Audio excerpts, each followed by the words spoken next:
नमस्कार दोस्तों, कहानी में स्वागत है। आज की कहानी एक स्कूल के ऊपर वाली है। नए कपल होते हैं, मैरिड कपल। अब आप सोच रहे होंगे कि स्कूल के अंदर मैरिड कपल क्या कर रहे होंगे।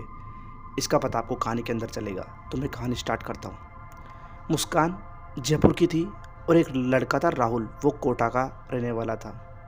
दरअसल दोनों देहरादून गए हुए थे। जो राहुल था वो कोटा के अंदर तो उसका जन्म हुआ था, परंतु देहरादून अपनी स्टडी कर रहा था। वहीं रहता था वो अपने मामा के पास। तो वहाँ की एक स्कूल थी, उसके अंदर वो पढ़ता था।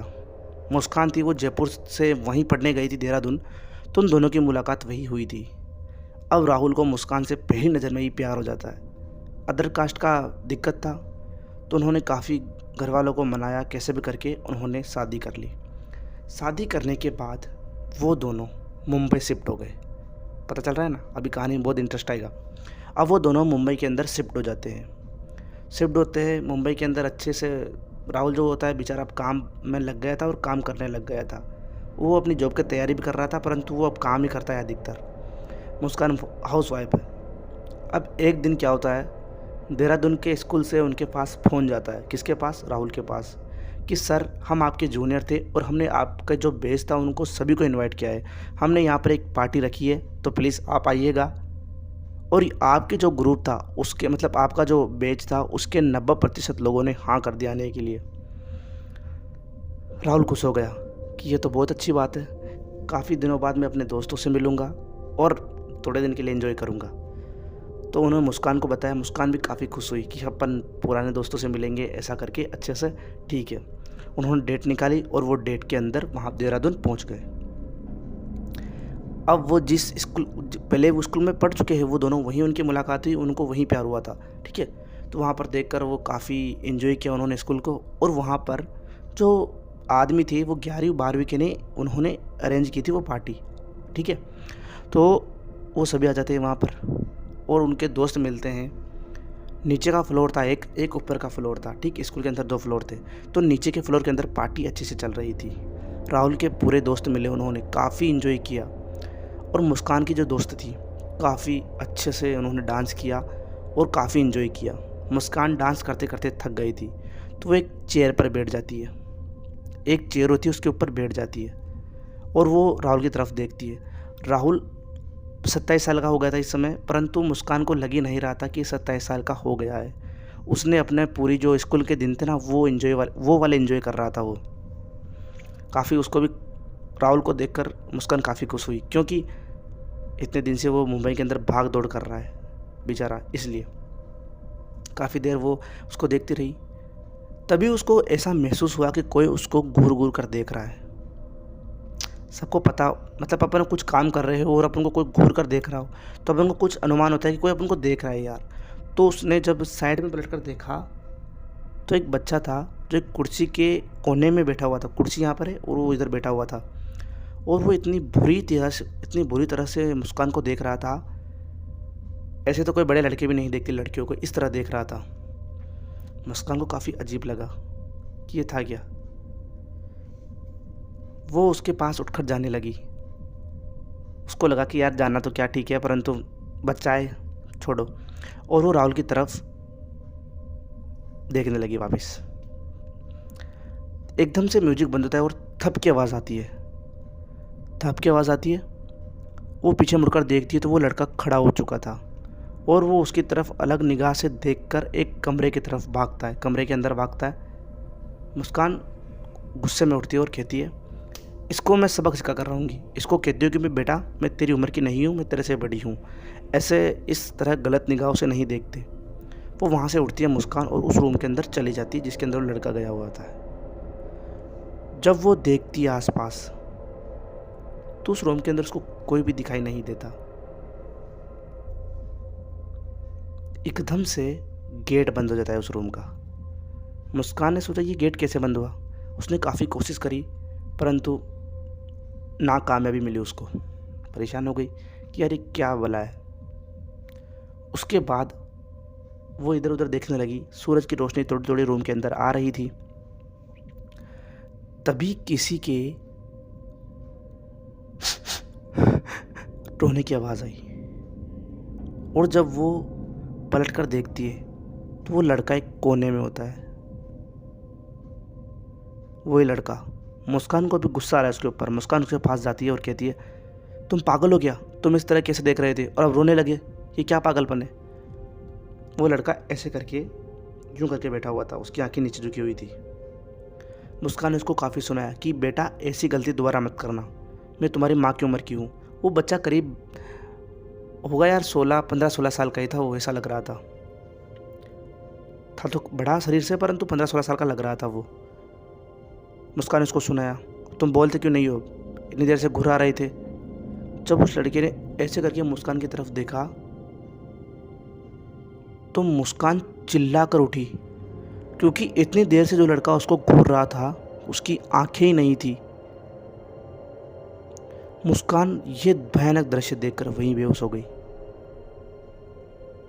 जब मुस्कान की आंख खुली तो वो एक बेड के ऊपर लेटी हुई थी और उसी के पास उसका पति राहुल बैठा हुआ था। जब होश आया तो राहुल ने पूछा, अब ठीक हो ना तुम उस रूम में क्या करने चली गई? और शायद तुम थकान के कारण बेहोश हो गई, ये कहता है राहुल। मुस्कान कहती है, हाँ मैं ठीक हूँ, परंतु मुझे कुछ ऐसा अनुभव हुआ यहाँ पर जो नहीं होना चाहिए था। राहुल ने कहा, अनुभव? कैसा अनुभव? कि मेरे को एक लड़का दिखाई देता है और वो जो मेरे को बहुत गलत निगाह से देख रहा था, और जब मैंने उसका पीछा करा तो उसकी तरफ देखा तो उसकी आंखें नहीं थी। ये भयानक दृश्य देखकर मैं डर गई। राहुल ने कहा, तुम थकान की वजह से ये सब कर रही हो, और यहाँ के तुम पता है ना, बच्चे काफ़ी शरारती होते हैं। कोई बच्चा तुम्हारे साथ मजाक कर रहा होगा, तुम सीरियस मत लो।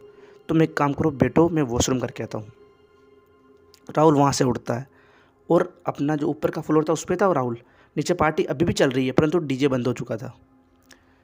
थोड़ी देर बाद राहुल अपने रूम से बाहर निकलकर यूं एक बरामदा आता है और साइड में वो एक बाथरूम है, वहाँ जाता है। बाथरूम के अंदर पहुँचते ही वो सुसु करने वाला था। उसको ऐसा महसूस हुआ कि कोई उसके पीछे आकर खड़ा हुआ है। जब उसने पीछे आकर देखा तो वही बच्चा था, वही बच्चा जो मुस्कान को दिखा था। राहुल कहता है, रमेश तुम यहाँ कैसे? उस बच्चा इतने गुस्से में था, उसने पीछे हटकर इतना जोर का धक्का दिया राहुल को कि राहुल वहाँ गिरने वाला था। हालांकि गिर ही गया था वो। कैसे भी संभल कर वहाँ से वो मुस्कान के रूम में आता है और कहता है, मुस्कान तुम जल्दी यहाँ से चलो, मेरे को बहुत बुरा लग रहा है, यहाँ पे कुछ ठीक नहीं है, तुम यहाँ से निकलो, जल्दी से अपने सामान बंद करो। मुस्कान कहती है, ठीक है मैं अपने सामान करती हूँ, तुम ठीक तो ना? हाँ तुम ठीक हो, जल्दी करो। उसने कहा कि एक काम करो, तुम 2 मिनट के लिए बाहर खड़े रहो, मैं अपना टॉप बदल लेती हूँ, क्योंकि मेरे को इस टॉप के अंदर घुटन हो रही है। वो इतनी हड़बड़ाहट में कहती है। उसने जो टॉप पहन रखा था वो काफ़ी घुटनशील था। उसने कहा कि तुम रुको 2 मिनट। उसने कहा ठीक है, तुम जल्दी पहन के आओ। वो बाहर खड़ा होता है, मुस्कान गेट लगा देती है। 5 मिनट बीत जाते हैं, 10 मिनट बीत जाते हैं, 15 मिनट बीत जाते हैं। राहुल कहता है, तुम कैसी बातें कर रहे हो मुस्कान? अभी तक तुम्हारा टॉप चेंज नहीं हुआ, कपड़े बदल रहे हो कि क्या बदल रहे हो? और मैं वैसे भी तुम्हारा पति हूँ, मैं अंदर आ जाऊँ, तुम आराम से चेंज कर लेना और जल्दी यहाँ से चलो। अंदर से कोई रिप्लाई ही नहीं आता। राहुल जोर जोर की नॉक करता है दरवाजे पर, कोई भी रिप्लाई नहीं आता। राहुल ने कैसे भी करके दरवाजे को तोड़ा और अंदर देखा तो मुस्कान पंखे के लटकी हुई थी। ये देखकर राहुल के पैर दूजने लगे, परंतु अभी ज़्यादा टाइम हुआ नहीं था। राहुल ने मुस्कान को उठाया, क्योंकि मुस्कान अभी उसकी सांसें चढ़ रही थी और उसकी नसें फूल रही थी। राहुल ने मुस्कान को उतारा उससे और तुरंत हॉस्पिटल लेकर गया। वो पीछे के रास्ते से लेकर गया था मुस्कान को, और उस समय उसके साथ एक दो दोस्त हो गए थे, क्योंकि वो किसी को डिस्टर्ब करना नहीं चाहता था कि कोई डिस्टर्ब हो हमारी वजह से। तो उसने दूसरे रास्ते से लेकर गया, तो एक दो दोस्त थे उसके साथ हॉस्पिटल चले गए। हॉस्पिटल में डॉक्टर ने कहा कि सही टाइम पर आप इसको लेकर आ गए, वरना बहुत देर हो जाती। उसको अच्छे से रिलैक्स फील हुआ और उनको डॉक्टर ने कहा कि भैया ठीक है, अब तुम इनको ले जा सकते हो। फिर वो बेड पे थी अभी, वो तो हॉस्पिटल के बेड पे। तो वो कहता है राहुल कि तुम्हें जो लड़का दिखा था वो और कोई रमेश था। वो कहती है, रमेश कौन? मुस्कान कहती है कि मैं तुमको एक बात बताना चाहता हूँ। मुस्कान कहती है, हाँ बताओ। कि जब हम स्कूल के अंदर पढ़ते थे तो मेरे अलावा तुम्हें एक लड़का और पसंद करता था। तुम्हें काफ़ी ज़्यादा पसंद करता था। उसको अपन दोनों के बारे में पता चल गया था। तो वो मेरे को एक दिन धमकी देने आया दो लड़कों के साथ। अब मैं कहाँ डरने वाला था। मैंने उसको भी पीटा, उसके दोनों दोस्तों को पीटा, और इतना बुरा पीटा कि वो दोबारा मेरी तरफ नहीं आए। उसके बाद 2 दिन बाद मेरे को न्यूज़ मिलती है कि वो लड़का बहुत गलत कदम उठा लेता है और सुसाइड कर लेता है। मैंने मनी मन सोचा कि अरे इसने बहुत गलत करा, और हाँ, हालांकि मैं भूल भी गया था उस लड़के को, परंतु ये मेरे को यहाँ पर दिखा। मुस्कान कहती है, अच्छा तो वो जो लड़का दिख रहा था वो रमेश था, इसलिए मेरे को इस तरह घूर रहा था।